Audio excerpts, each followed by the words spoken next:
Bharatiya Janata party की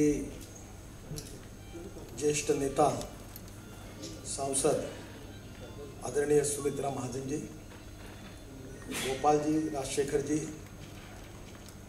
आदरणीय doctor Gupta ji, यहाँ उपस्थित इस सोशियो इकोनॉमिक डेवलपमेंट और एलोकेशन ऑफ नेशनल रिसोर्सेस इस नेशनल कन्वेंशन में सहभागी हुए सभी आदरणीय भाई और बहनों, सबसे पहले मैं गोपाल जी को बहुत बहुत धन्यवाद दूंगा कि उन्होंने बहुत महत्वपूर्ण विषयों पर आज की ये विचार गोष्ठी, ये कन्वेंशन रखा है। मैं मानता हूं कि किसी भी राजनीतिक पार्टी को अगर देश में कुछ अच्छा शासन करना है तो समस्याओं का अध्ययन भी करना पड़ेगा और उसको सुलझाने के लिए सही नीति भी बनानी पड़ेगी। मैं कुछ दिन पहले हमारे जो राष्ट्रीय कार्यकारिणी और राष्ट्रीय परिषद हुई थी उसमें मैंने ये कहा था कि पार्टी ऑफ अपोजिशन इस मोड से बदलकर अब हम पार्टी ऑफ गुड गवर्नेंस में आना होगा, क्योंकि देश हमसे ये अपेक्षा करता है कि हम देश के भविष्य को और देश के तकदीर को बदलने की ताकत इस देश में किसी पार्टी में है तो भारतीय जनता पार्टी में ही ये देश की हम सबसे अपेक्षा है। और इसलिए मुझे बहुत खुशी हुई कि आज के इस कार्यक्रम में आपके सामने शरीक होने का मुझे मौका मिला। पहली बात यह है कि भारतीय जनता पार्टी क्यों काम कर रही है, मैं क्यों काम कर रहा हूँ, आपने क्यों काम करना चाहिए, इसका मकसद क्या है। मोटे तौर पर बहुत सी बातें कहने लायक है, पर आपके साथ जुड़ी हुई कुछ बातें मैं आपके सामने रखना चाहता हूँ। राष्ट्रवाद, नेशनलिज्म, ये हमारी प्रेरणा है। राष्ट्र की सर्वांगीण उन्नति और विकास ये हमारे लिए प्रेरणा का विषय है और राष्ट्रवाद के रूप में हमने उसको स्वीकार किया है और हमारी पहचान भी नेशनलिस्ट पार्टी करके है। दूसरा विषय जो हमने स्वीकार किया है वो आज की स्थिति में बहुत महत्वपूर्ण है कि गुड इकोनॉमिक गवर्नेंस और डेवलपमेंट, आर्थिक सुशासन और विकास, ये देश की सर्वांगीण प्रगति और उन्नति विकास के लिए किस मार्ग से हम जाएंगे, इसके लिए good economic governance and development ये हमारा टूल है, ये हमारा मिशन है। इसमें जो उद्दिष्ट के रूप में हमने रखा है वो हमारा सोशल इकोनॉमिक थिंकिंग है, जो पंडित दीनदयाल उपाध्याय जी ने हमको कहा है कि समाज का जो आखिरी व्यक्ति है, जो शोषित है, पीड़ित है, दलित है, जिसके पास रहने के लिए मकान नहीं है, खाने के लिए रोटी नहीं है और रहने के लिए उसके शरीर पर कपड़ा नहीं है, ऐसे दरिद्र नारायण को हम भगवान के रूप में माने और हम उसकी निरंतर सेवा करते रहे। और जिस दिन उस व्यक्ति को रोटी, कपड़ा और मकान मिलेगा उस दिन हम हमारा सपना पूरा होगा ऐसा समझेंगे, हमारा कार्य पूरा होगा ऐसा समझेंगे। ये उन्होंने अंत्योदय की व्याख्या के रूप में कहा है। तो दीनदयाल उपाध्याय जी का सामाजिक आर्थिक चिंतन, जो अंत्योदय के रूप में the progress and development of the last man of the society, ये केंद्र बिंदु मानकर हमको काम करना है। ये अंत्योदय का विचार, ये हमारा उद्देश्य है। और ये करते समय तीन बातें हमने ध्यान में रखी है और वो है सोशल हार्मनी, सामाजिक सद्भाव। जात, पंथ, धर्म, भाषा, लिंग भेद इसका विचार न करते हुए, किसी भी आर्थिक शोषण, सामाजिक शोषण की बात को न मानते हुए सामाजिक और आर्थिक न्याय, सोशो इकोनॉमिक इक्वलिटी, सामाजिक समता, आर्थिक न्याय, इसको हमने स्वीकार किया है। मैं बार बार ये बात दोहराता हूँ कि कोई भी व्यक्ति उसके जात से बड़ा नहीं होता, उसके गुणों से बड़ा होता है। समाज की छुआछूत, अस्पृश्यता, जातीयता को नष्ट करके हम सामाजिक सद्भाव का वातावरण तैयार करें और विकास की इस प्रक्रिया में सबको समान अधिकार मिले, सबको समान कार्य करने का मौका मिले और सबका समान विकास हो। जो सोशियो इकोनॉमिक डेवलपमेंट है उसका प्रिंसिपल यही है कि समाज के सभी लोगों का समान विकास हो, समान मौका मिले और वो समाज के सामाजिक आर्थिक परिवर्तन की प्रक्रिया में निश्चित रूप से सहभागी हो। और इसके साथ साथ आखिरी में 5वां मुद्दा जो हमने रखा है कि हमारा इतिहास, हमारी विरासत, हमारी संस्कृति बहुत महान है।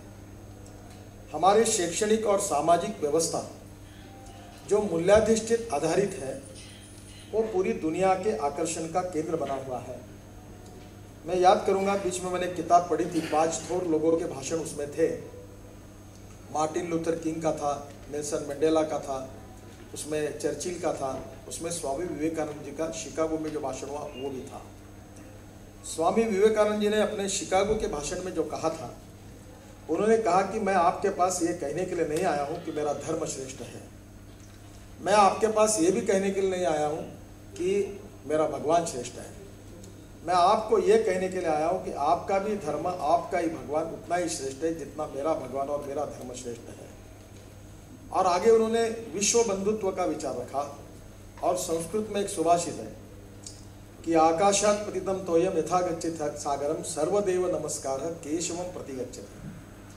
उसका अर्थ ऐसा है कि जिस प्रकार से आकाश से पानी नीचे आता है और नदी को मिल जाता है और नदी का पानी अंतिमतः समुद्र को मिल जाता है, उसी प्रकार से किसी भी भगवान को नमस्कार करने से अंतिमतः वो केशव कहने भगवान को ही पहुंचता है। विवेकानंद जी ने ये बात कही और ये जो फिलॉसफी है विवेकानंद जी ने बताई, ये पूरी दुनिया में एक बहुत ही प्रेरणा का विषय बना। और इसलिए मैं ये मानता हूँ कि हमारी जो विचारों की विरासत है, संस्कृति, इतिहास है, जो विवेकानंद जी जैसे महान विचारकों से हमारे को मिला है, उस विचार को आधार में लेकर विज्ञान और तंत्र विज्ञान का उपयोग करके भविष्य का हिंदुस्तान हमको निर्माण करना है। यही हमारा मकसद है।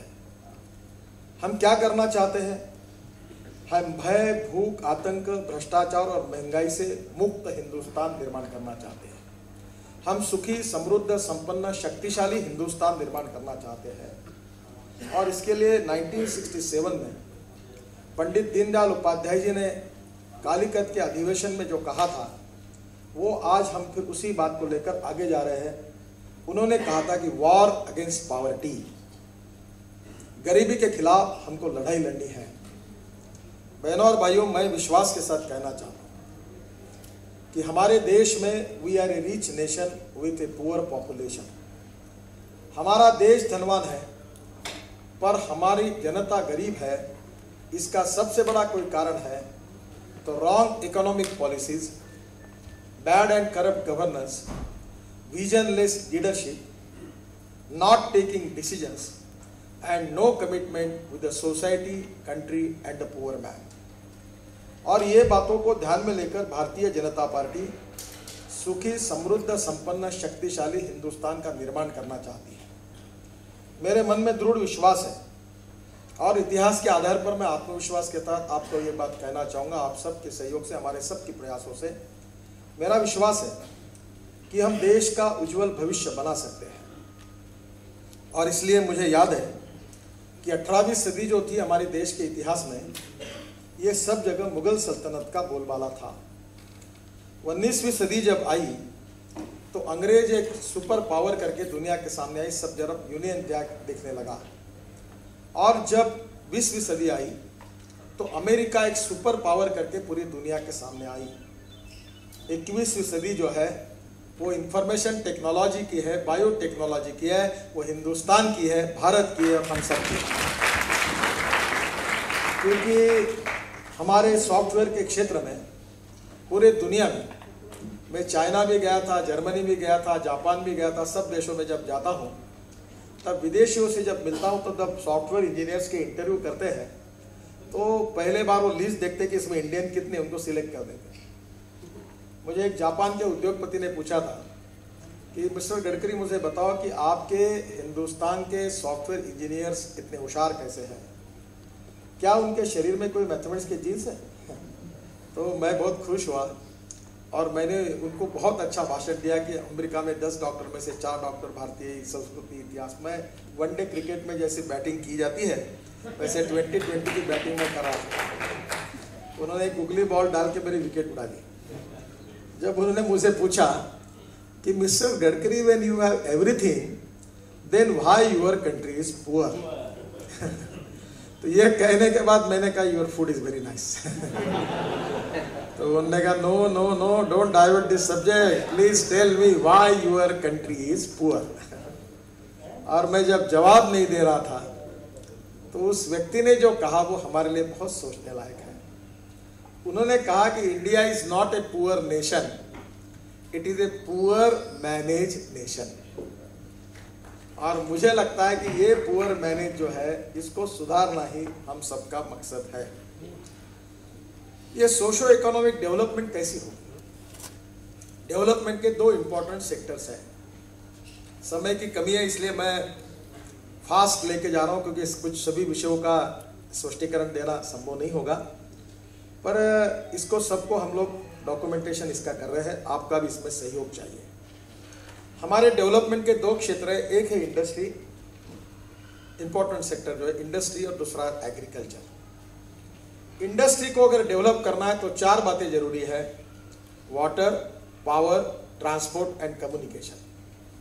ये चार बातें जहां होगी वहां इंडस्ट्री आएगी, इंडस्ट्री आएगी वहां कैपिटल इन्वेस्टमेंट आएगा, कैपिटल इन्वेस्टमेंट जहां आएगा वहां एम्प्लॉयमेंट पोटेंशियल बढ़ेगा, जहाँ एम्प्लॉयमेंट पोटेंशियल बढ़ेगा वहाँ per capita income, GDP, happy human index बढ़ेगा और वहाँ तरक्की होगी।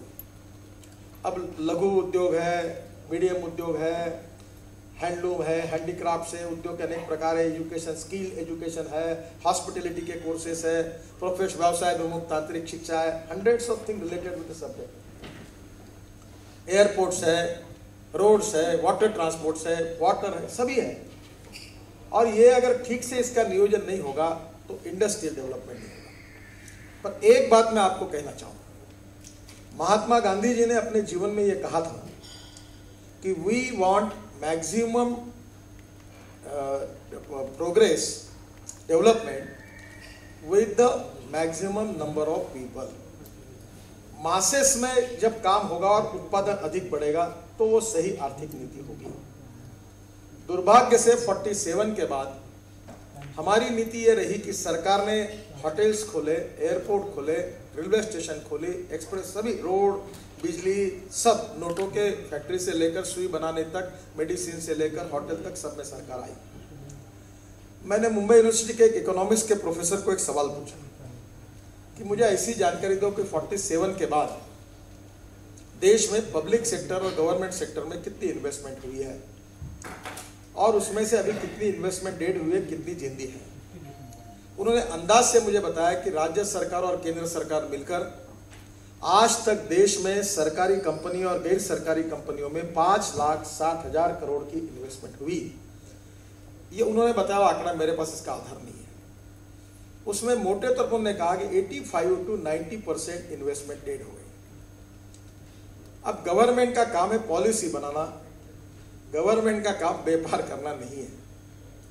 मैं, एक कहावत है, जिसका राजा व्यापारी उसकी जनता भिखारी। तो ये कोई इंडस्ट्री चलाना, हवाई जहाज चलाना, ये होटल चलाना, ये अशोका होटल की हालत कैसी बनी है, सेंटा वाटर क्यों बेचने के लिए निकले और इसे खरीद के चले गए अच्छे। तो पहली बात, government is suppose to make the policies, they are not suppose to run the business. दुर्भाग्य से बाय एंड लार्ज सरकार जहां जहां व्यापार करती है उसका अनुभव अच्छा नहीं है। तो हमको इंडस्ट्रियल सेक्टर का अध्ययन करना पड़ेगा। अब इंडस्ट्री में पॉलिसीज आएगी, मिनरल बेस्ड इंडस्ट्रियल पॉलिसी आएगी, फॉरेस्ट बेस्ड इंडस्ट्रियल पॉलिसी आएगी, कोई बहुत से उसमें 15-20 प्रकार उसके अलग अलग इंडस्ट्रीज के हो सकते हैं, सर्विस सेक्टर के हो सकते हैं। हमको सेक्टर वाइज डिटेल में जाना पड़ेगा, नीति बनानी पड़ेगी। सूत्र क्या है? सोशो इकोनॉमिक जस्टिस, रोजगार की निर्मिति, गरीबी के खिलाफ लड़ना है, भय, भूख, आतंक, भ्रष्टाचार, महंगाई से मुक्त हिंदुस्तान करना है, गांवों का विकास करना है, समान विकास के अवसर सबको देना है, जात, पंथ, धर्म, भाषा, लिंग भेद न करते हुए समान मौका सबको देना है।